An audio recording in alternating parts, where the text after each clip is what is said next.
40대 중반을 넘어가면서 더 생각이 많아집니다. 지금껏 뭘 했나, 뭘 이루었나. 이루지 못한 꿈을 떠나보내고 매달려 키웠던 아이들도 자신의 길을 찾아가는 시기. 시간이 갈수록 미래는 무섭고 자존감은 점점 사라집니다. 그러면서 스스로 초라해 보일 때도 있습니다. 정신과 의사인 저자는 많은 내담자들의 사례와 의학적 지식을 풀어서 침체성을 이기고 생산성을 유지하는 것이라는 중년의 해답을 담백하게 알려주었습니다. 요즘 넘쳐나는 위로와 위안에 관한 책들을 읽다 보면 뭔가 알맹이가 없고 공허하게 들릴 때가 많았는데 이 책을 덮으면서는 저도 앞으로의 인생에 생산성을 불어넣는 방법을 고민하게 되더군요. 그럼 정신과 전문의 김병수 님이 지으신 마음 공부를 시작했다를 소개해 보겠습니다. 인생은 축제가 아니라 숙제다. 어떤 사람은 인생에서 추구해야 할 것이 행복이라고 말합니다. 또 어떤 사람은 재미있게 살아야 한다고 합니다. 둘 다 맞는 말입니다. 우리는 재미있게 살아야 하고 행복해야 합니다. 그런데 40이 지나면서 내 인생은 즐겁고 행복해라고 말할 수 있는 사람이 실제로 얼마나 될까요? 저는 내담자에게나 강의를 할 때 이렇게 말합니다. 행복에 속지 마십시오. 대한민국에서 40이 넘으면 시간은 없고 매번 쫓기듯이 사는데 해야 할 숙제는 너무 많습니다. 마치 내일 학교에서 검사받아야 할 숙제가 산더미처럼 쌓여서 졸린 눈을 비비고 늦은 시간까지 숙제에 처절하게 매달려 있는 학생과 비슷합니다. 그런데 여기다 대고 이른바 잘 나간다는 사람들이 행복해라, 재미를 찾아라 라고 하는 것은 성적 잘 나오는 옆집 친구가 그깟 숙제 집어치우고 같이 공이나 차고 놀자라고 하는 것과 다를 바 없습니다. 해야 할 숙제는 많고 시간은 없는데 이런 상황에서 친구와 축구하면 그 학생이 진정 행복하다고 느낄까요? 100번 양보해서 학생이라면 그럴 수도 있겠지만 나이 40이 되어 자신이 책임져야 할 인생 숙제도 하지 않고 행복 타령이나 하고 있을 대한민국 중년이 몇이나 될까요? 하루하루 치열하게 인생을 살아가고 있는 대한민국 중년은 그렇게 못합니다. 40이 넘으면 삶이 우리에게 던져준 숙제를 열심히 해야 합니다. 그게 인생입니다. 저는 행복해야 한다. 인생의 재미를 찾아라. 인생은 숙제가 아니라 축제다. 즐기면서 살아야 한다 따위의 조언이 탐탁지 않습니다. 그렇지 않아도 하루하루의 삶이 충분히 고단한데 누군가 옆에서 자꾸 이런 말을 하면 오히려 기운만 더 빠질 겁니다. 안락하고 편안한 삶을 사는 사람들이라고 항상 행복한 것은 아닙니다. 제가 만난 돈 많고 명망 있는 사람들도 다 나름의 스트레스와 마음의 고통을 갖고 있었습니다. 비둘기가 어느 순간 독수리가 된다고 해서 더 행복해지는 것도 아닙니다. 로또 당첨으로 일확천금을 거머쥔 뒤 삶의 결말이 안 좋아진 사람들의 이야기는 익히 알려진 사실입니다. 인생을 살면서 생기는 좋은 일과 나쁜 일은 모두 사람에게 큰 스트레스로 작용합니다. 이혼하거나 실직해도 스트레스를 받지만 결혼과 승진해도 마찬가지로 스트레스가 따릅니다. 거짓 행복을 추구하며 인생을 낭비하지 마세요. 지금 자신이 얻으려고 하는 행복이 과연 자신이 진정으로 원하는 것인지 확인해 보아야 합니다. 사회나 언론에서 심어준 행복, 이를테면 사회적 성공과 부, 완벽한 사랑, 방황과 갈등이 존재하지 않는 심리 상태 등 거짓 환상에 현혹되어 있지는 않나요? 영화나 신문에 나오는 행복의 이미지에 익숙해지면 나에게 진짜 행복이 뭔지 잊어버립니다. 어떤 교수가 말하는 행복, 어떤 박사가 말하는 행복이 마치 내가 추구해야 할 것이라고 착각하면 나답게 살지 못합니다. 병든 행복은 정상적인 불행보다 더 나쁩니다. 행복은 추구한다고 얻을 수 있는 것이 아니라 매일의 행동이 모여 생기는 부산물에 불과합니다. 사실 희망이란 것도 실제하지 않지요. 희망이 존재한다는 확실한 증거는 세상 어디에도 없습니다. 다만 우리가 희망을 하루하루 만들어갈 수 있을 뿐입니다.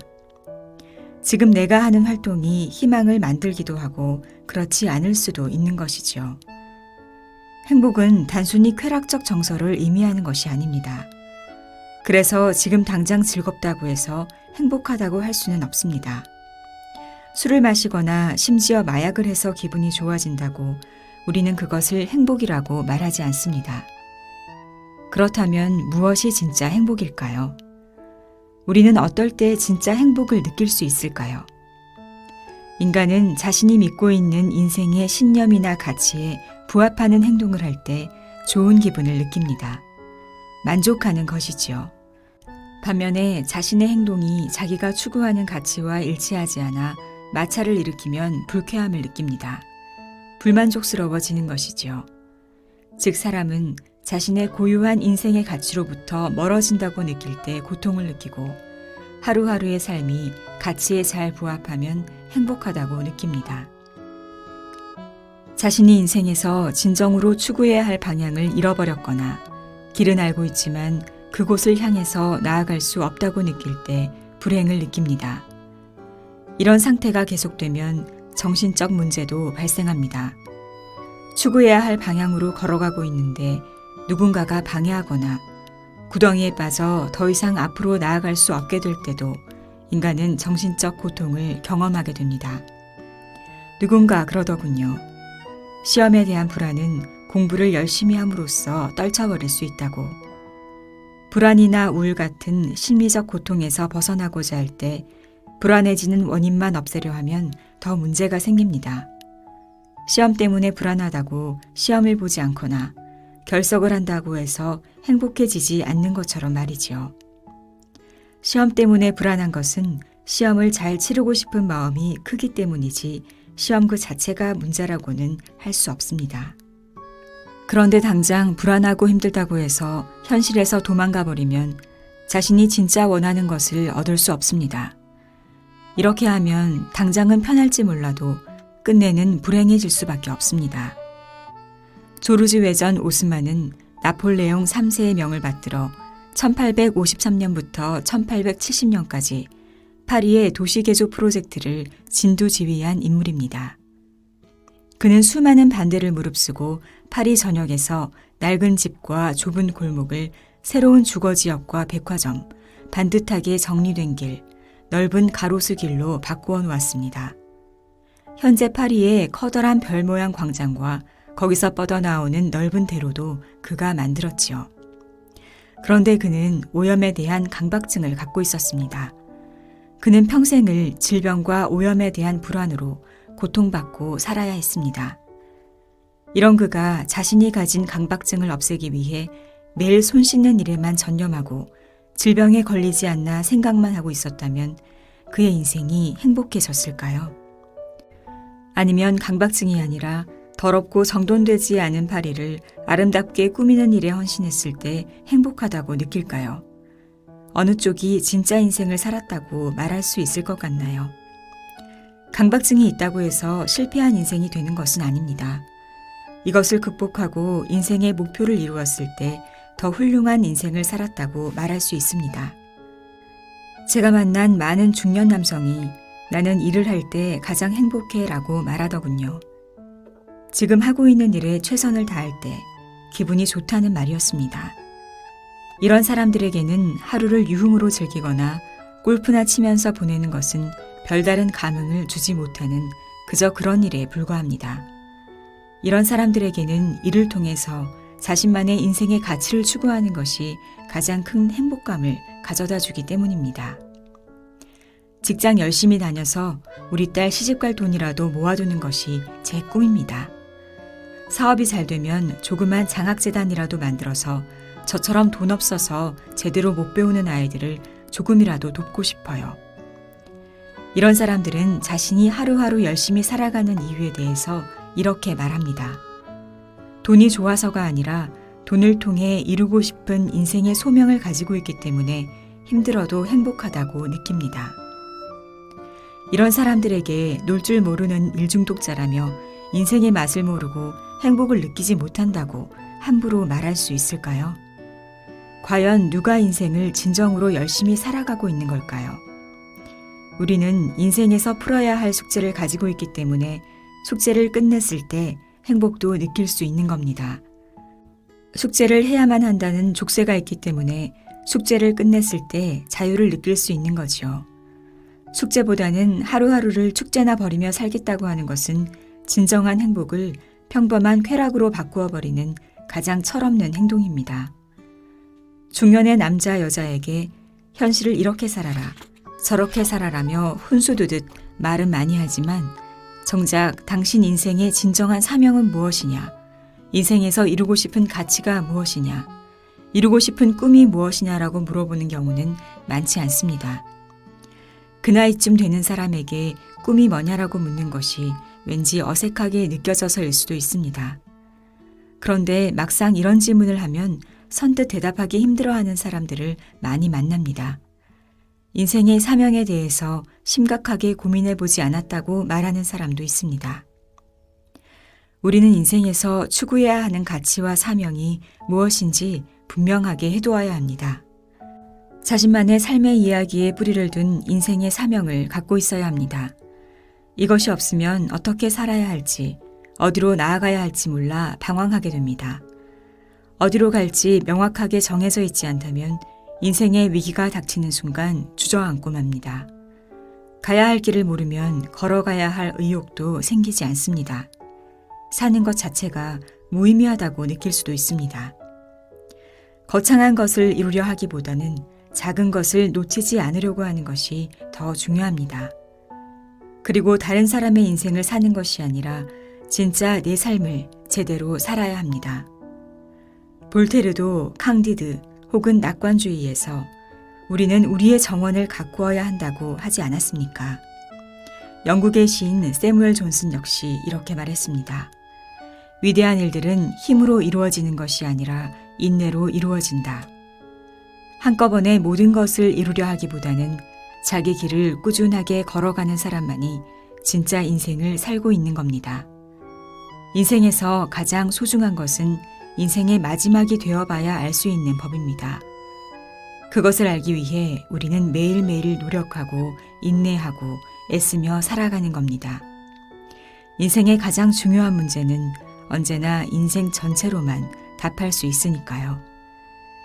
우리에게 아직도 해야 할 숙제가 많이 남아있다는 것도 즐거운 일입니다. 숙제가 많이 남은 만큼 인생을 살아야 할 이유도 많다는 뜻이니까요. 아직 그만큼의 열정이 남아있다는 뜻이기도 하겠지요. 숙제 없는 마흔은 생각할 수도 없습니다. 마흔이라면 당연히 아직도 풀어야 할 숙제가 많이 남아 있어야 합니다. 숙제가 많이 남아 있다는 것은 우리에게 두 가지를 알려줍니다. 우리는 아직 죽지 않았다는 것과 당분간 숙제의 무게만큼 고통도 던져버릴 수 없다는 것을. 그래서 힘이 들어도 우리는 계속해서 뚜벅뚜벅 자기 길을 걸어가야 합니다. 그것이 인생입니다. 작은 행동이 우울을 이긴다. 위안과 위로의 책들이 넘쳐납니다. 당신이 옳다고 편을 들거나 당신의 삶을 응원한다거나 고난을 이겨낼 수 있으니 희망을 잃지 말라고 합니다. 너무 애쓰지 말고 지금 현재를 즐기고 자기를 아껴주라고 합니다. 자신을 사랑하지 않으면 남도 사랑할 수 없고 자존감이 높아져야 행복해질 수 있다고 합니다. 이런 말들이 세상에 범람하는 건 지금 우리를 지배하는 정서가 우울이기 때문일 겁니다. 우울에서 벗어나고자 하는 욕망이 세상에 부딪히며 위로의 말이 되어 메아리처럼 돌아오는 것이겠죠. 세상 사람들이 그만큼 많이 우울하다는 뜻이기도 할 테고요. 그런데 위로의 말들이 우울증을 이겨내는데 정말 도움이 될까요?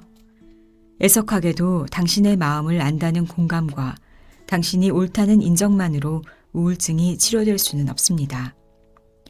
의사가 아무리 명문대학 출신의 큰 대학병원에서 근무한다고 해도 우울증 환자를 완벽하게 장악할 수 없습니다.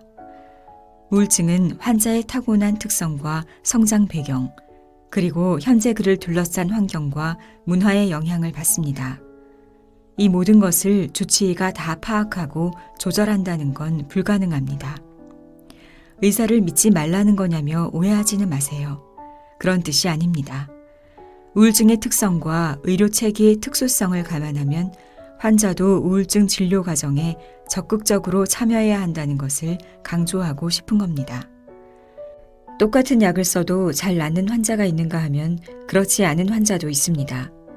물론 치료자인 제 능력의 한계가 1차적 이유겠지만 우울증의 치료 효과를 결정하는 데에는 환자 요인도 무척 중요합니다. 약만 믿고 운동을 하지 않거나 기분을 전환하겠다고 술을 마시거나 기운이 없다고 방에만 콕 박혀 있으면 우울증은 치료되지 않습니다. 이렇게 할 수밖에 없는 환자 나름의 이유가 있다는 걸 압니다. 왜 의사의 조언을 따르지 않는지 그가 풀어놓는 설명을 듣다 보면 이해는 됩니다. 하지만 그럼에도 불구하고 나는 어떻게 살고 있는가 하고 환자 스스로 자신의 생활을 관찰해보고 작은 변화들을 차곡차곡 쌓아나가야 우울증은 치료됩니다. 우울증은 라이프 스타일 질환입니다. 당뇨병이나 고혈압처럼 약물과 함께 생활 습관을 점검하고 관리해야 치료되기 때문입니다. 탄수화물 섭취를 조절하지 않고 운동을 하지 않으면 당뇨가 악화되는 것처럼 항우울제만 믿고 신체 활동을 게을리하고 수면 위생을 지키지 않고 건강한 식사를 제때 챙겨 먹지 않으면 우울증에서 벗어날 수 없습니다. 우리의 기분은 힘이 셉니다. 기분에 따라 생각과 행동이 변합니다. 생각보다 기분이 앞섭니다. 생각을 바꾸면 기분이 달라진다고 흔히 말하지만 실제로는 그렇게 잘 되지 않죠. 오히려 그 반대입니다. 이를 정서 우선주의라고 합니다. 감정을 일으키는 변형계의 작용이 사고를 지배하는 전두엽의 활성도를 넘어서기 때문입니다. 우울감에 휩싸여 있을 때는 긍정적인 생각을 아무리 해도 쉽게 기분이 바뀌지 않는다는 걸 우리는 체험으로 이미 잘 알고 있습니다. 우울해지면 나는 아무것도 할 수 없고 아무것도 못할 것 같아라는 느낌이 마음을 지배합니다. 이런 상황에서도 활동을 아주 잘게 쪼개면 적은 의욕으로도 할 수 있는 무언가를 찾아낼 수 있습니다. 나는 우울증 환자들에게 아침에 일정한 시간에 일어나는 것만이라도 하라고 합니다. 기상 후에 따뜻한 물로 샤워만이라도 해보라고 합니다. 이것도 못하겠다고 하면 아침에 일어나서 바로 외출해도 부끄럽지 않을 옷으로 갈아입고 있으라고 조언합니다.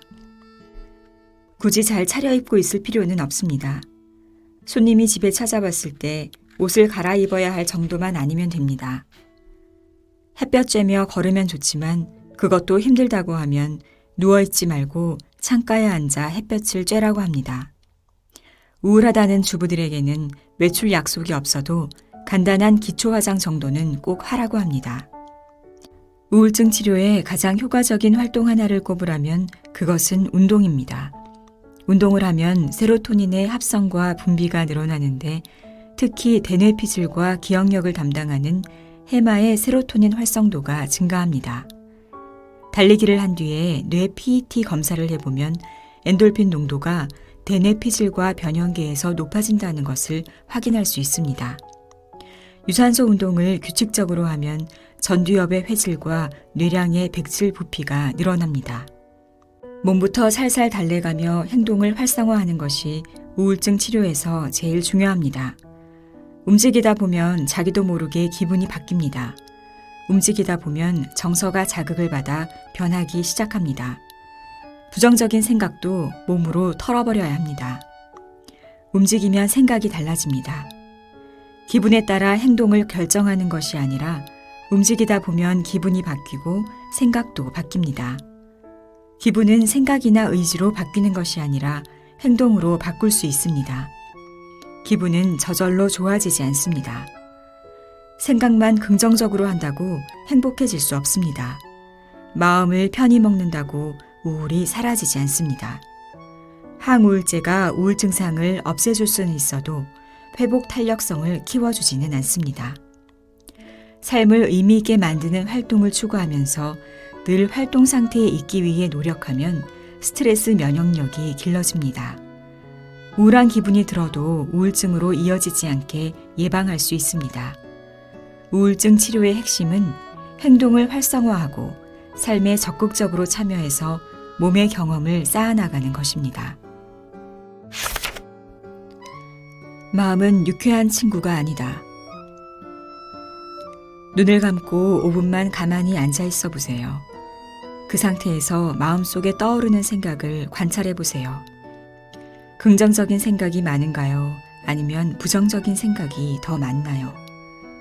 대체로 생각의 70%는 부정적이고 나머지가 긍정적인 생각입니다.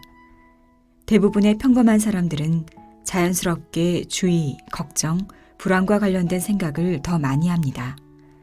앞으로 있을지 모르는 위험에 대비하기 위해서죠. 인간의 자연스러운 본능입니다.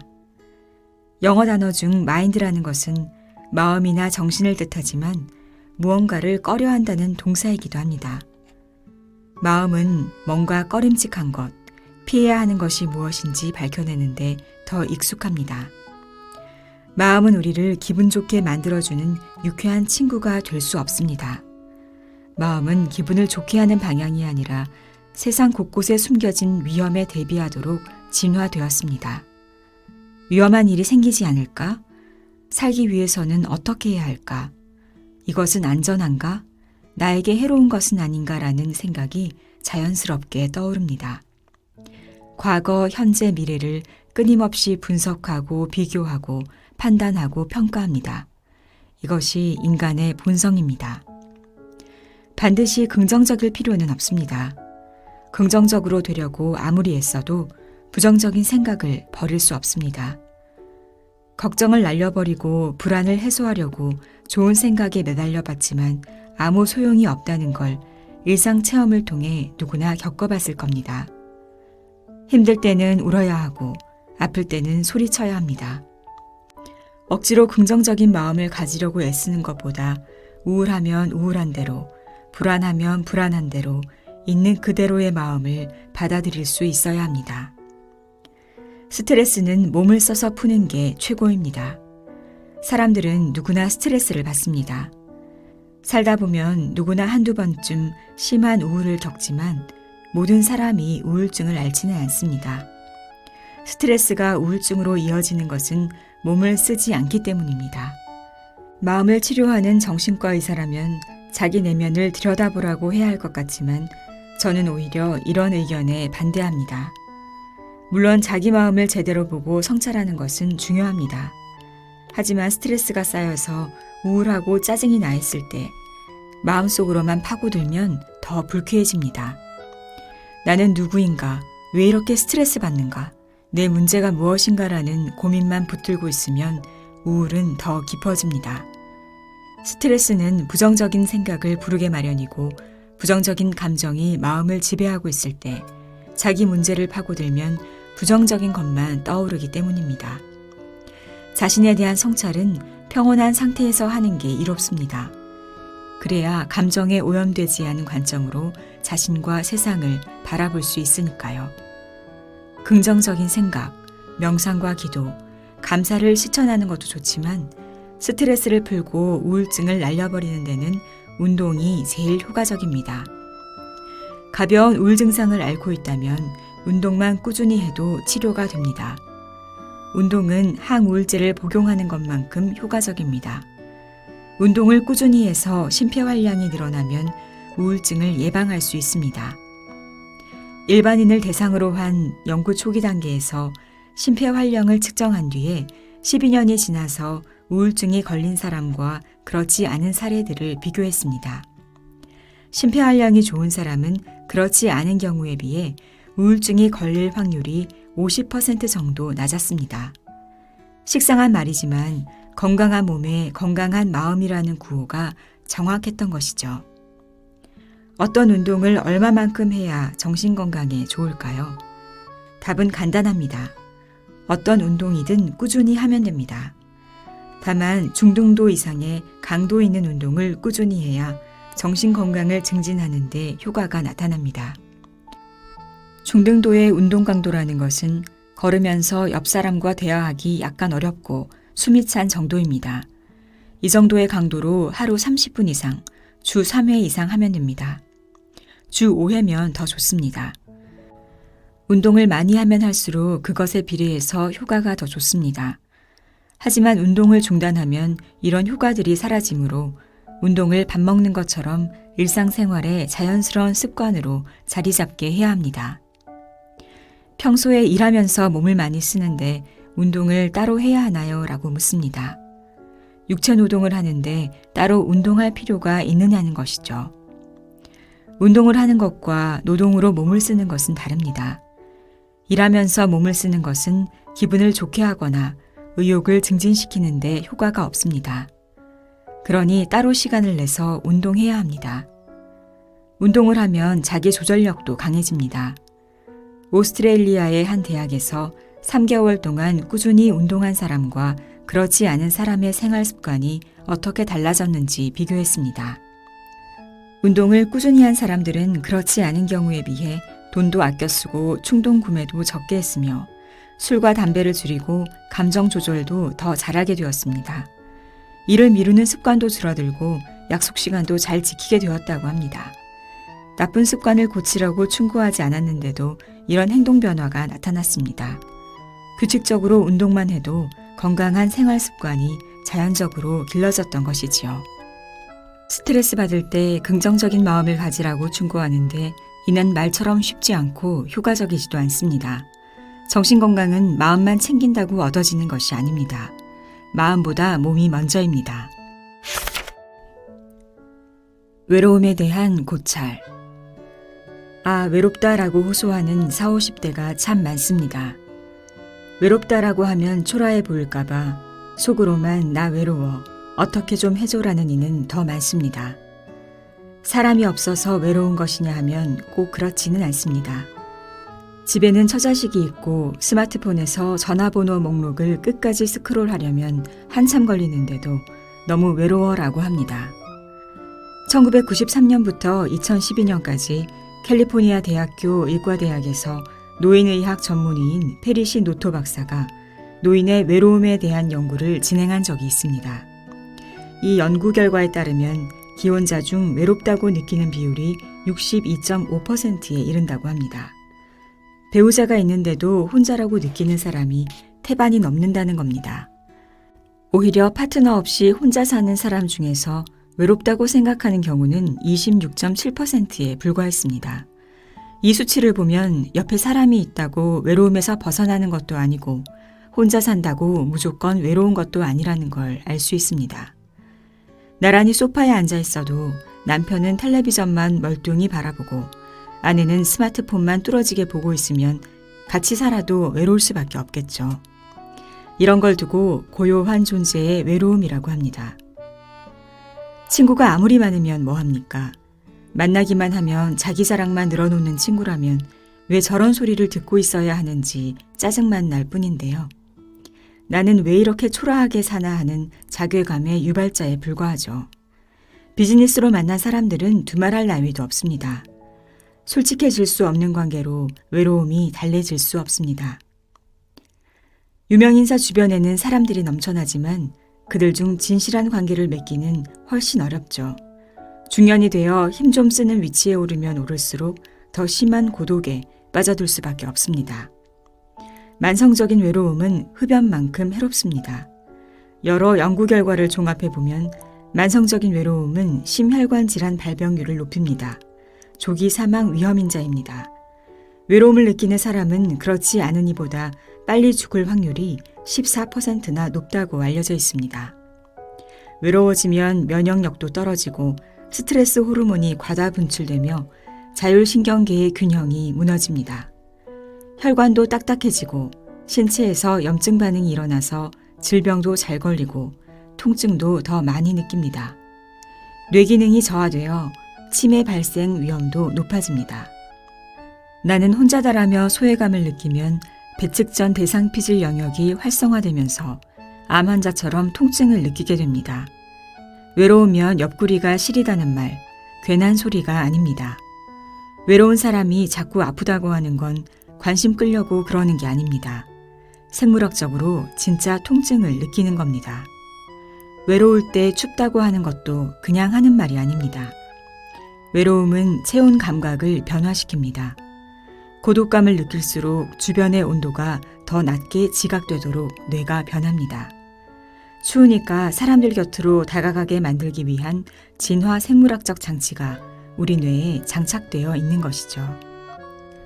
1961년 미국의 내과 의사였던 스튜어트 울프는 펜실베니아주 로세토 지역의 의사와 술을 마시다 우연히 재미난 이야기를 듣습니다.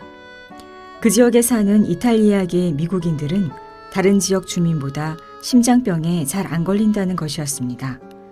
울프 박사가 이 지역의 심장병 유병률과 사망률을 조사해보니 55세에서 64세 인구 중 심장병으로 죽은 사람은 없었고 65세 이상 인구 사망률도 전국 평균의 절반에 불과했습니다.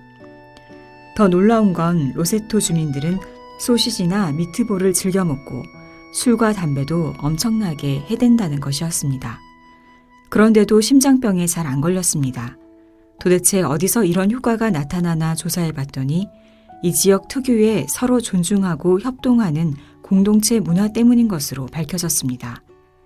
이웃 주민들이 서로를 가족처럼 믿고 의지하는 것이 건강 비결이었던 것이죠. 이것이 바로 로세토 효과입니다.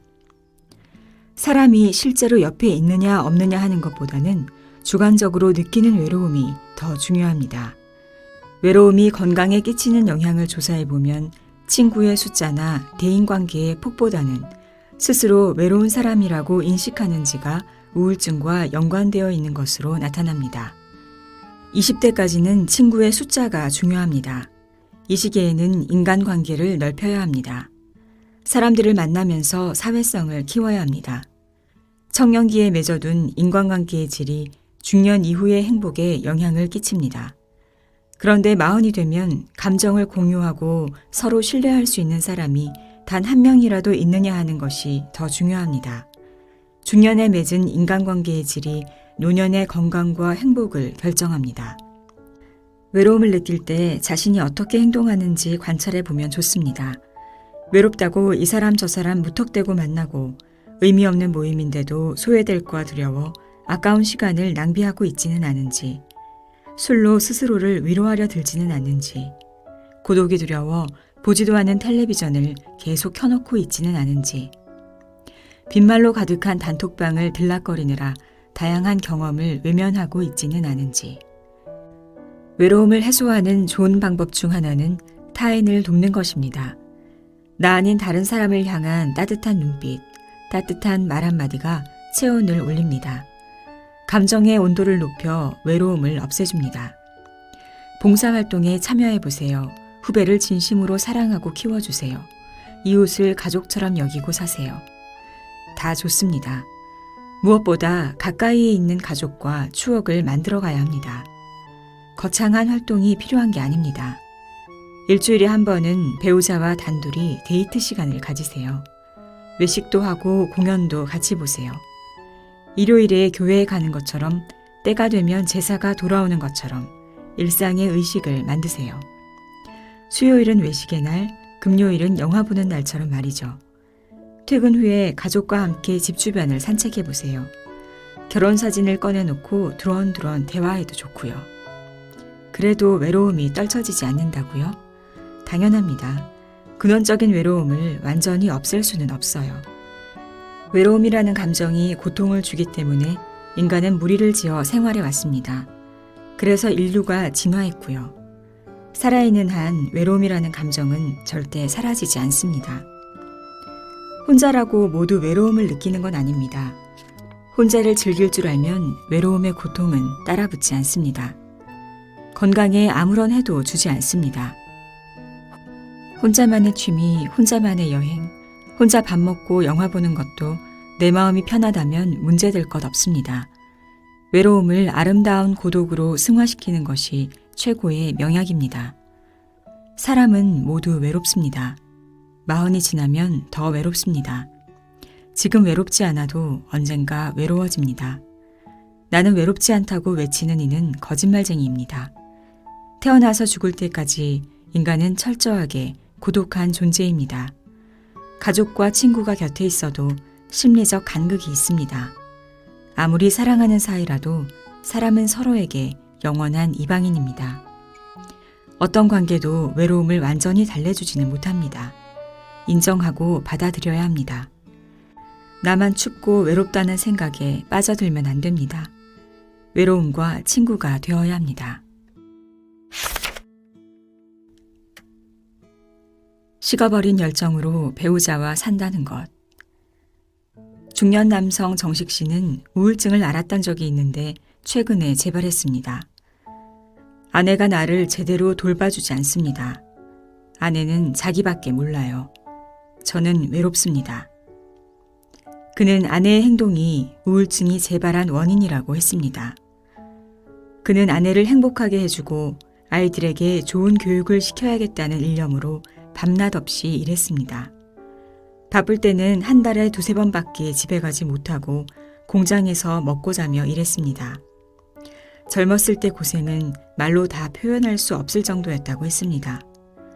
중년이 된 지금은 살만해졌습니다. 편하게 살아도 될 정도로 돈도 모았습니다. 정식 씨는 이제 편하게 살고 싶었습니다. 퇴근해서 가족과 식사하고 저녁에 아내 손을 잡고 산책하며 하루를 마무리하고 싶었습니다. 그런데 아내는 그와 같은 마음이 아닌가 봅니다. 아내는 혼자 돌아다닙니다. 교회 가고 친구 만나고 취미 생활하고 퇴근해 집에 오면 아내가 없어요. 요즘 내가 시간이 나는데도 아내와 저녁 식사를 같이 못해요.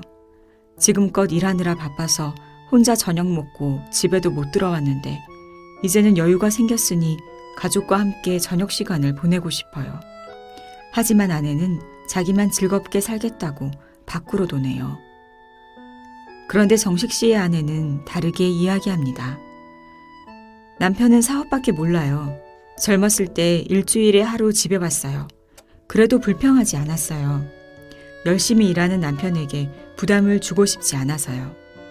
경제적으로 어렵지만 참았어요. 남편이 없어도 혼자서 애들 키우고 시댁 식구들에게도 최선을 다하며 살았죠. 남편이 일에만 전념할 수 있도록 내 인생을 희생하며 산 거죠. 젊었을 때는 제가 결혼한 사람이 맞나 의심이 들 정도였어요. 차라리 이혼한 여자가 낫겠다 싶었죠. 교회 나가고 봉사활동하면서 의미 있게 시간을 보내야 외로운 시간들을 버틸 수 있었어요. 그렇게라도 하지 않으면 살 수 없을 것 같았어요. 이렇게 하는 것이 남편과 가족을 위한 것이라 믿었죠. 그런데 이제 와서 남편은 내가 자기를 외롭게 만들었다며 화를 냅니다. 나는 지금껏 외롭지 않다고 느낀 적이 단 한 번도 없었는데도요. 이 부부의 사연을 들으면 사랑이란 항상 질 수밖에 없는 게임이라는 생각이 듭니다. 남편과 아내, 둘 다 자신이 내줄 수 있는 모든 것을 상대방에게 준 것 같은데 정작 자신에게 돌아오는 것은 하나도 없다고 느끼니까요. 서로를 사랑하는데도 승자는 없고 패자만 있으니까요. 부부 문제는 어느 한 사람 때문이 아니라 잘못된 상호작용의 결과입니다. 한 사람을 단죄하는 것으로는 부부 갈등이 절대 해소되지 않습니다. 40이 넘어서도 결혼에 대한 환상에서 벗어나지 못한 부부를 종종 봅니다. 배우자가 자신의 숨겨진 욕구나 진심을 꿰뚫어 볼 수 있어야 한다고 착각하는 남편과 아내도 심심치 않게 만납니다. 아내가 엄마이기를 바라는 남편, 남편이 아빠 역할을 해주기를 기대하는 아내도 있습니다. 배우자가 자신의 모든 욕구를 100% 만족시켜 주어야 한다는 무의식적인 욕구에서 자유롭지 못한 부부도 많습니다. 이런 환상에서 벗어나지 못하면 배우자가 아무리 노력해도 항상 불만을 느낍니다. 사소한 잘못에도 상대를 비난하며 상처를 줍니다. 현실의 결혼 생활은 결코 완벽할 수 없습니다. 아무런 문제가 없는 이상적인 결혼 생활이란 현실에 존재하지 않습니다. 어떤 열렬한 사랑도 행복을 담보하지 못합니다. 이 사실을 받아들이지 못하면 부부는 서로에게 끊임없이 실망하고 결혼에 대한 기대를 충족시켜주지 못하는 배우자를 비난하게 됩니다. 정식 씨의 아내는 이런 말을 했습니다. 결혼하면 외롭지 않을 거라 생각했어요.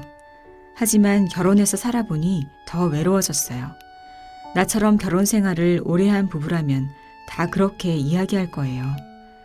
남편이 일에만 빠져 있을 때 저는 외로웠어요. 그땐 정말 이혼하고 싶었죠. 그런데 지금 생각해보면 결혼해서도 항상 행복하고 외롭지 않은 부부가 얼마나 될까 하는 생각이 들어요. 남편만으로는 내 마음을 채울 수 없다는 걸 깨달았죠.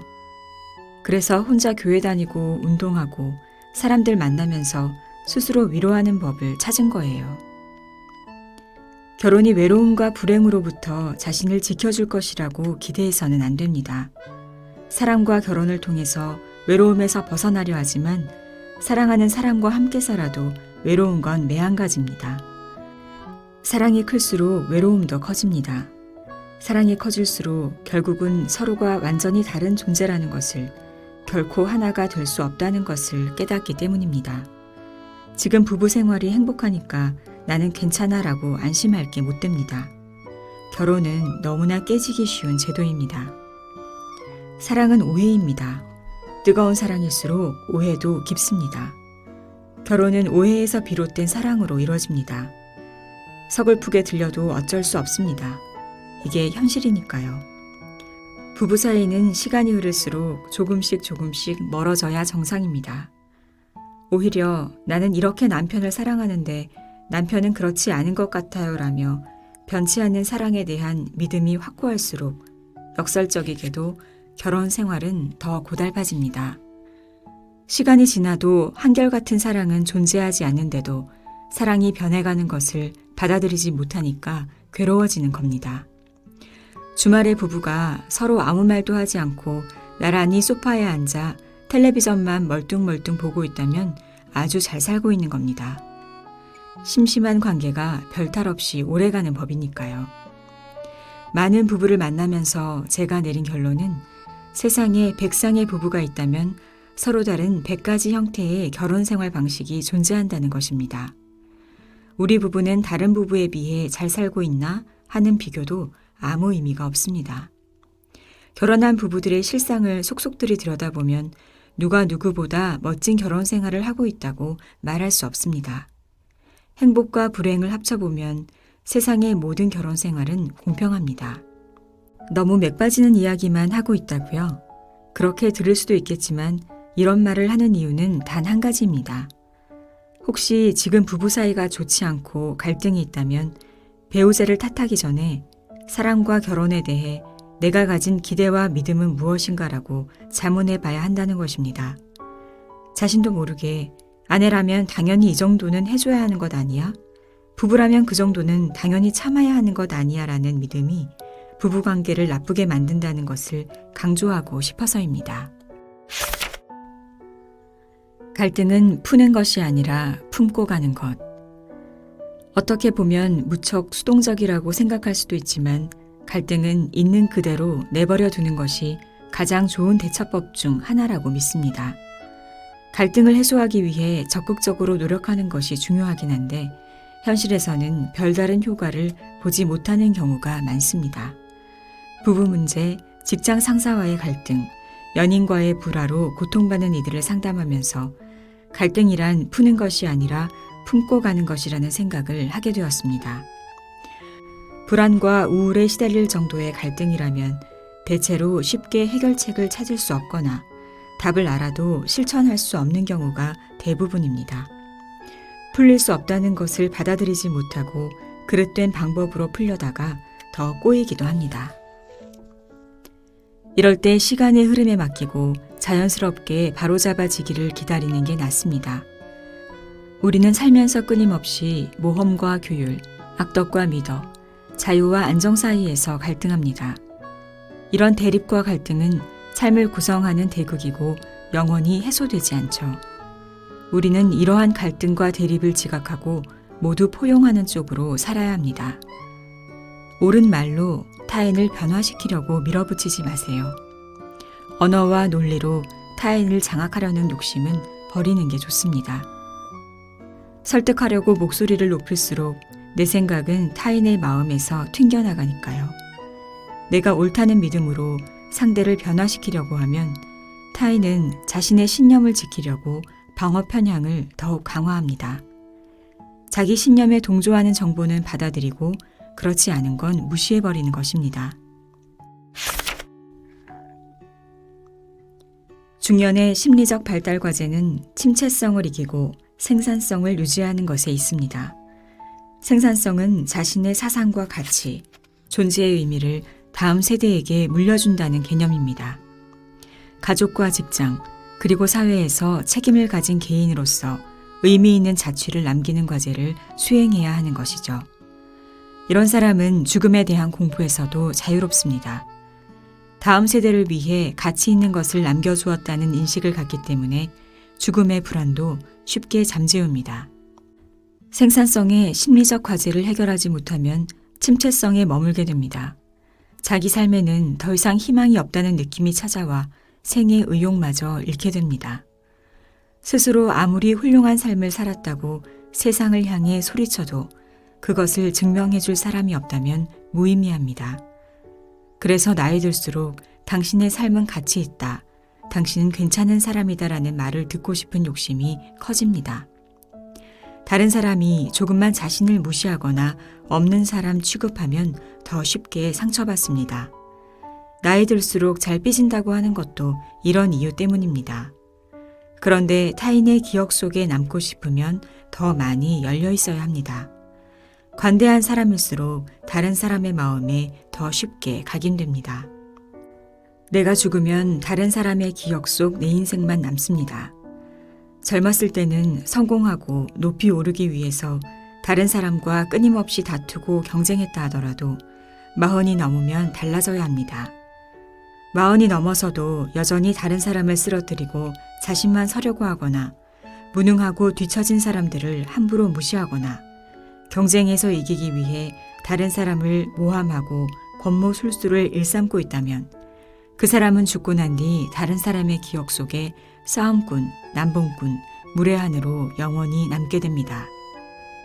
모든 세대가 고민을 털어놓고 싶어하는 사람이 있다면 그가 진정한 중년입니다. 40 이후는 다른 사람의 고통에 대해 진심으로 귀 기울여야 하는 시기입니다. 고통받는 사람에게 따뜻한 위로를 전해주고 지친 사람에게 마음 한자리를 내어주고 우왕좌왕하며 어디로 갈지 몰라 하는 이들에게 길을 보여줄 수 있어야 합니다. 인간은 자기 자신에게만 몰두하면 불행해집니다. 행복한 사람은 자기보다 다른 사람을 더 많이 생각하고 타인과 세상에 에너지를 쏟습니다. 사람과 세상에 대한 관심이 줄어들면 생기를 잃습니다. 살맛은 세상을 향해 나를 던져 넣을 때 생기는 법입니다.